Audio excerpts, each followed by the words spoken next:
بارزانی دیدارەکەی لەگەڵ وەزیری دەرەوەی ئێران لە داڤۆس هەڵوەشاندەوە. ئاژانسی ڕۆیتەرز لە زاری سەرچاوەیەکەوە ڕایگەیاند مەسرور بارزانی سەرۆکی وەزیرانی هەرێمی کوردستان لە کۆڕبەندی ئابووری جیهانی لە داڤۆسی سویسرا کۆبوونەوەکەی لەگەڵ وەزیری دەرەوەی ئێران هەڵوەشاندەوە وەک ناڕەزایەتیەک بەرامبەر موشکبارانکردنی چەند ناوچەیەکی دانیشتوانی مەدەنی لەلایەن سوپای پاسدارانی ئێرانەوە. سوپای پاسدارانی ئێران درەنگانی شەوی دووشەممە بە 6 موشکی بالیستی هێرشی کردە سەر هەولێری پایتەختی هەرێمی کوردستان.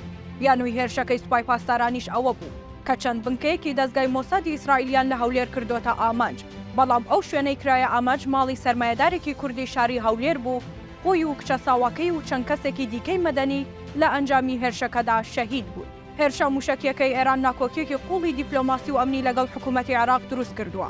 حکوومەتی عێراق لە ئەنجومەنی ئاسایشی نەتەوە یەکگرتوەکان سکاڵای لەسەر ئێران تۆمار کردووە و باڵوێزی وڵاتەکەشی لە تارانی پایتەختی ئێران کشاندۆتەوە.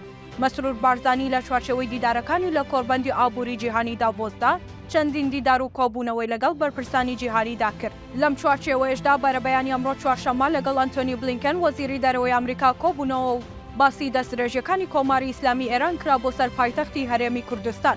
وەزیری دەرەوەی ئەمریکا ئەوەی دووپات کردەوە کە هەرێمی کوردستان هاوبەشێکی گرنگی ئەمریکایە لە ڕۆژهەڵاتی ناوەڕاست و پابەندین بە هاوپەیمانەتیەکەمان.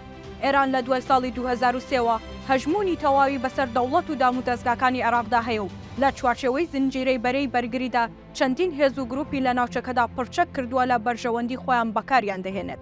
لە کاتێکدا هەرێمی کوردستان پەیوەندیەکی تونند و تۆڵی لەگەڵ ئەمریکا و ڕۆژئاوادا هەیە. دروست ئەوەش ئەو شتەیە کە ئێران و تورکیا پێیان هەزم ناکرێت و هەمیشە هەرێمی کوردستان و حکوومەتەکەی وەک پەناگەیەکی ئارام هەم بۆ وڵاتانی ڕۆژاوە و هەمیش بۆ پارچەکانی دیکەی کوردستانی گەورە دەبینن.